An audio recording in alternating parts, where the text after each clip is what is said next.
Planejamento de cronograma é o novo nome desta área. Antes, nas versões anteriores do PMBOK, ela é chamada de gestão do tempo, mas devido à importância do cronograma em si e da gestão ser feita em cima dele, foi mudado para gestão do cronograma. O primeiro item em relação ao gerenciamento do tempo proposto pelo PMBOK é o plano de gerenciamento do cronograma. O primeiro item definido pelo PMBOK em termos de planejamento do cronograma é o desenvolvimento do plano de gerenciamento do cronograma. Só que, como esse plano tem muitos detalhes, muito parecido com outros, não está sendo tratado aqui. Então vamos para a definição das atividades. A definição das atividades é feita após a estrutura analítica do projeto ter sido desenvolvida. Na estrutura analítica do projeto, chega-se até um nível gerenciável chamado de pacote de trabalho. Agora, para estimar realmente o tempo do projeto, é necessário se detalhar ainda mais esses pacotes de trabalho em atividades que serão realizadas por participantes do projeto, mesmo que terceirizados. E essas estimativas, a precisão dessas estimativas vai depender de quão detalhado já está esse projeto. É necessário que se detalhe o cronograma de uma forma que ele já ajude no gerenciamento. Mas, então, ele deve ser suficiente para estimar duração e custo, deve definir interdependência entre as atividades, mas ele não pode ser tão detalhado que o gerente gaste muito tempo na sua atualização, na sua gestão, comparando com o desenvolvimento das atividades. Por exemplo, na hora de estar fazendo um quarto, não dá para colocar o piso 1, colocar o piso 2, colocar o piso 3, isso é inviável, porque vai ficar mais tempo tratando disso do que cuidando das atividades do projeto. Depois de detalhar as atividades, definir as atividades que realmente serão feitas no projeto, o passo seguinte é colocá-las numa sequência de execução. Lembre que lá na estrutura analítica não tinha nenhuma sequência cronológica. Aqui sim, já se pensa na sequência lógica que as atividades vão ser realizadas. Por exemplo, não tem como pintar uma parede que ainda não está feita. O sequenciamento das atividades gera um diagrama de rede. Ele vai mostrar a ordem das atividades de uma forma gráfica. Além disso, ele pode atualizar a lista de atividades. A lista de atividades ao ser feita já espera-se que esteja completa. Mas na hora de colocar uma atividade em ordem em relação à sua execução, pode aparecer alguma atividade que não estava antes planejada, identificada, então pode ser que ela precise ser inserida. O que acontece ainda é que essa lista de atividades pode ser alterada. Então, além de atualizar, de colocar alguma informação, pode ser necessário se subdividir, se alterar. O sequenciamento ajuda nessa visualização.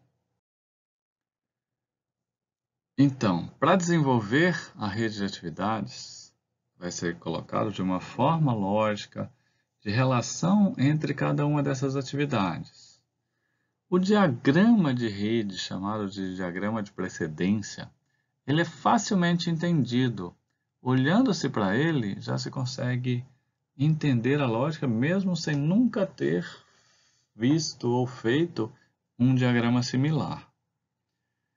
E esse desenho permite se avaliar os impactos se as atividades atrasarem, se as atividades mudarem, para poder ver se esse impacto é grande ou pequeno dentro do projeto, mesmo ainda sem ter datas, prazos definidos, ele já pode ajudar.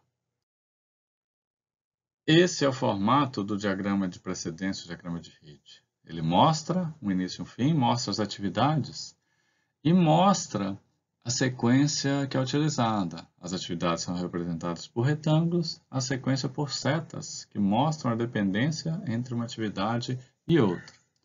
Esse tipo de diagrama é usado geralmente pelos softwares que representam a rede do cronograma, esse tipo de coisa. A rede tem uma sequência lógica mais adequada para o seu desenvolvimento. Então, ela deve ser feita da esquerda para a direita, porque à medida que vai se fazendo alguma atividade, vai se colocando essa atividade dentro do diagrama. O diagrama tem uma sequência de atividades que deve ser feita. Ele deve acontecer da esquerda para a direita. Por que isso? Porque é a forma mais lógica que a gente ocidental está mais acostumado a ver. Ele representa todas as atividades do projeto. E essa lógica desse diagrama simplificado, ele mostra que a atividade posterior só vai ser feita quando a atividade anterior ser finalizada. Ele precisa se colocar setas. Diferente da estrutura analítica do projeto, a estrutura analítica do projeto não tem setas, ela mostra hierarquia. O diagrama de rede tem setas, ele mostra. O diagrama, cada uma das atividades deve ter uma identificação e um número que facilite sua identificação. Observação: um número maior pode ser predecessor de um número menor, porque o número não é uma sequência. O número é simplesmente uma forma mais rápida de identificar a atividade. Uma observação que se tem no diagrama de rede desta forma é que não são permitidos laços e condicionais. O que se quer dizer com isso? Eu não posso representar, eu vou testar isso aqui até que dê certo. No momento que der certo, eu sigo. Enquanto não der certo, eu retorno. E por que isso não é possível se parece algo lógico? É porque não teria como eu sequenciar as atividades e depois dar um prazo para elas. Se eu colocar até ficar pronto, até não ter erro, até determinada coisa, isso não é previsível. Então, por isso, não se coloca esses loops, esse tipo de coisa dentro do diagrama. Algo importante de ser representado no diagrama desse é um início e fim, para ficar bem claro que não tem nenhuma atividade antes e nenhuma atividade depois de determinada atividade incluída no diagrama. Quando vai se colocar a dependência das atividades, ou seja, para se colocar a dependência entre as atividades, existem diferentes tipos de dependência. Existem algumas dependências que são chamadas de obrigatórias. Elas só podem ser feitas realmente depois de outra ter sido finalizada. Por exemplo, não tem como colocar um telhado em cima de uma parede que não está feita. Então, primeiro eu vou ter que fazer a parede para depois colocar o telhado sobre ela. Outro tipo de dependência é a dependência chamada de arbitrária. Para fazer uma dependência arbitrária, olham-se as melhores práticas, ou seja, a melhor forma de fazer, mesmo que não seja tão obrigatória. Além disso, a limitação de recursos faz com que algumas atividades que poderiam ser feitas em paralelo sejam feitas em sequência, porque eu não tenho recurso suficiente para fazer tudo em paralelo. Então, mesmo que não tenha uma dependência, assim, uma relação de melhores práticas, algumas atividades ficam para depois por causa da limitação dos recursos. Outro tipo de dependência, que na verdade poderia ser tanto obrigatória quanto arbitrária, é uma dependência externa. É um outro tipo de dependência que se classifica assim quando a equipe do projeto não tem gestão sobre algo, quando ela terceiriza, quando ela compra algo que ainda não chegou, coisas desse tipo. Para fazer a relação entre as atividades, existem diferentes tipos de relacionamento, na verdade. O mais comum e que é representado no diagrama de rede é uma relação término-início. Que relação é essa?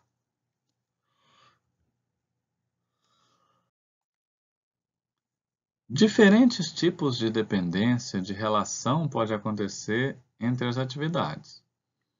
A principal e mais comum entre elas é uma relação término-início.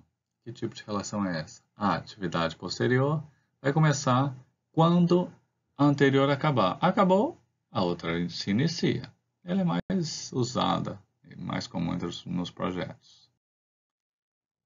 Outro tipo de relação é uma relação término-término, que trabalha com o fato de duas atividades terem que finalizar ao mesmo tempo. Isso pode acontecer principalmente quando a atividade posterior depende dessas duas estarem prontas de maneira conjunta. Não basta uma ficar pronta, outra precisaria ficar pronta também para a atividade posterior poder ter início. Outro tipo de relação ainda é uma relação início-início, quando as atividades devem começar ao mesmo tempo. Acabou uma atividade, outras vão começar ao mesmo tempo, por algum motivo, e porque elas têm alguma relação, elas precisam de ter algum acompanhamento coletivo, coisas desse tipo. A relação início-término é um tipo de relação rara. Ela não acontece em qualquer projeto, ela acontece só em situações específicas. O que quer dizer isso? Uma determinada atividade é finalizada porque a outra começa. Um exemplo disso é, eu vou colocar uma versão do software em uso. A versão anterior deixa de estar disponível. É uma lógica de quando entra em vigor uma lei e a lei anterior deixa de ter validade. É esse contexto. Como foi dito, essa relação é rara. Muitas vezes não existe esse tipo de relação no projeto. Anteriormente, foi colocado somente situações. Anteriormente, foram colocadas somente situações onde uma atividade e a outra tem uma relação de uma só começa quando a outra acaba, por completo, esse tipo de relação. Mas nem sempre é assim. Em algumas situações, a gente pode fazer o que é chamado de lead, de aceleração, que significa que uma atividade posterior começa antes de toda a atividade anterior ser finalizada. Isso é uma forma de fazer mais rápido o projeto. Então, às vezes a gente já tem uma coisa pronta, que pode começar outra em cima daquilo, enquanto a outra parte que não foi finalizada continua sendo desenvolvida. Além disso, tem-se o que se chama de lag, ou retardo, que é o fato de depois que uma atividade acabar, a atividade posterior ter que esperar um tempo para ter início. O exemplo mais tradicional disso é uma concretagem. Você coloca um concreto, depois tem que esperar o concreto secar para poder fazer a atividade posterior. Dois conceitos relevantes sobre o sequenciamento serão ditos a seguir. Um é inflexibilidade. O que isso quer dizer com inflexibilidade? É uma sequência rígida. Uma atividade depende da anterior, que depende da anterior, que depende da anterior. É uma sequência onde não há como fazer alguma atividade. Um conceito importante sobre o sequenciamento é o de inflexibilidade. O que quer dizer isso? É um projeto onde uma atividade vem depois da outra, que vem depois da outra. Não tem nada em paralelo. Então, não tem como adiantar o projeto por meio de fazer uma atividade mais rápida, aumentar recursos, tudo mais. Um conceito importante em relação ao sequenciamento é o de inflexibilidade. O que significa isso? As atividades são feitas uma após a outra, numa sequência rígida.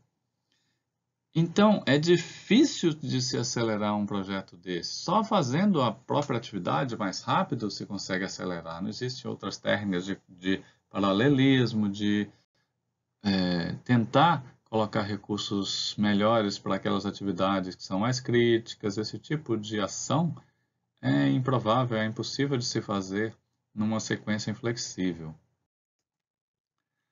Pior do que uma sequência inflexível é o cuidado que tem que se ter com uma atividade gargalo. O que é uma atividade gargalo? É uma atividade que depois dela tem várias coisas que precisam ser feitas, não uma só. Então, se aquela atividade atrasar, vai atrasar muita coisa dentro do projeto e provavelmente o próprio projeto.